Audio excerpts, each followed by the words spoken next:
राधे राधे भक्तों, explore with family में आपका स्वागत है। आज मैं आपसे बात करने जा रही हूँ निर्जला एकादशी का व्रत किस दिन पड़ता है, क्योंकि ये बहुत संशय चल रहा है कि निर्जला एकादशी का व्रत जो है वो 6 जून 2025 को है या 7 जून 2025 को। देखिए भक्तों, ऐसा है कि हमारे शास्त्रों के अनुसार जो भी उगता हुआ जो दिन होता है और उसकी जो तिथि होती है, उस दिन जो तिथि पड़ती है उसी के हिसाब से ही हमारे व्रत त्योहार इत्यादि मनाए जाते हैं। और क्योंकि हम सांसारिक लोग हैं, इसीलिए हम सभी के लिए जो निर्जला एकादशी का व्रत है वो 7 जून को पड़ रहा है। क्योंकि निर्जला एकादशी जो है वो 6 तारीख को दिन में 2:15 बजे शुरू हो जाती है और 7 जून को सुबह 4:45 तक है। इसीलिए उगते हुए सूरज के हिसाब से हमें 7 जून को जो है एकादशी का व्रत करना चाहिए और उसी दिन द्वादशी तिथि भी शुरू हो जाएगी। इसीलिए जो एकादशी का व्रत द्वादशी के साथ होता है वही उत्तम माना जाता है।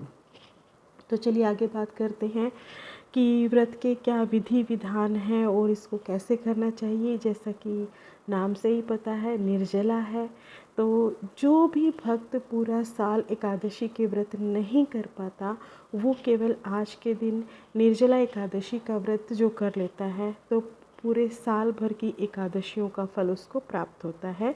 जैसा कि कथा में नारद मुनि जी भी बताते हैं कि भीम, जो कि हम अपनी भाषा में कहते तो काफ़ी फूडी थे, और उनको पाप से मुक्ति लेने के लिए जो है एकादशी का व्रत करने के लिए कहा गया था, परंतु भीम जी ने दिखाया कि मैं सभी एकादशियों का व्रत करने में सक्षम नहीं हूँ।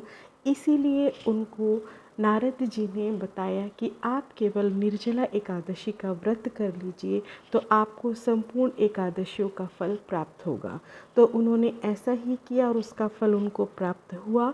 तो निर्जला एकादशी के व्रत के दिन जो है जल ग्रहण करने का विधान नहीं होता है, परंतु ऐसा भी नहीं है कि जो भक्त अगर सक्षम नहीं है तो वो अपने हिसाब से भी व्रत कर रख सकते हैं, लेकिन व्रत रखिएगा ज़रूर।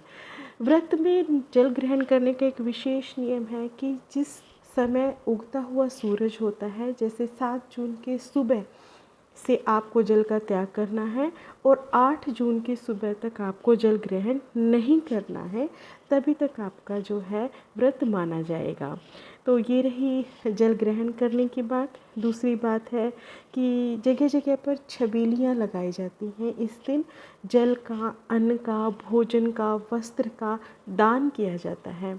तो मैं तो ऐसा ही कहूँगी कि हमें इस दान को करना चाहिए, क्योंकि ये गरीबों के लिए होता है, ना कि वो लोग जो सक्षम हैं वो भी छबीलियों का जो पान है वो ग्रहण करें। उससे अच्छा है कि हम दान करें गरीबों को और उनके किसी न किसी रूप में सहारा बने। इसीलिए इस दिन किसी भी प्रकार के दान को लेने से बचना चाहिए, क्योंकि हम किसी और का भार अपने सिर पर भी ले रहे हैं जिसको आगे हमें उतारना पड़ेगा। तो इसीलिए इस दिन झूठ नहीं बोलना, चुगली नहीं करनी, अपना पूरा ध्यान भगवान की भक्ति में लगाकर हमें अपनी निर्जला एकादशी का व्रत करना चाहिए। दूसरी बात, इस दिन हमें जागरण भी करना चाहिए। जागरण का मतलब ये नहीं है कि हम मोबाइल लेकर और रील्स देखते हैं, नहीं। इस दिन हमें भगवान का ध्यान करना है, उनकी तपस्या करनी है, उनके नाम लेना है और सत्संग हमें करना है और सत्संग ही हमें सुनना है। तो इस तरह से हम जो है अपना पुण्य जो है वो कमा सकते हैं और 8 जून को सुबह दान इत्यादि करने के बाद जो है हम अपना भोजन जो है वो ग्रहण कर सकते हैं। निर्जला एकादशी का जो व्रत है, इसका करोड़ों गुना फल हमें प्राप्त होता है। इस दिन हमें प्रण लेना चाहिए कि हम पानी की वेस्टेज नहीं करेंगे, जल ही जीवन है ऐसा माना जाता है।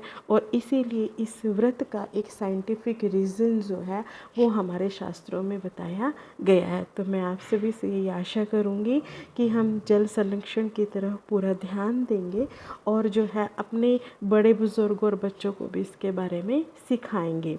निर्जला एकादशी के दिन विशेष जो गर्मियों के फ्रूट्स हैं उनका दान कीजिए आप, छाता वगैरह चप्पल हैं गरीबों को दान कीजिए ताकि उनको आगे गर्मी में जो है तपती धूप में जो है उनका सहारा बन सके। और भक्त बिहारी जी मंदिर में भी जो है 7 जून को एकादशी मनाई जा रही है, इसलिए मैं आप सभी से ये आशा करती हूँ कि आप सभी भी एकादशी के व्रत को जो है पूर्ण विधि विधान के साथ रखेंगे। जय जय श्री राधे राधे राधे।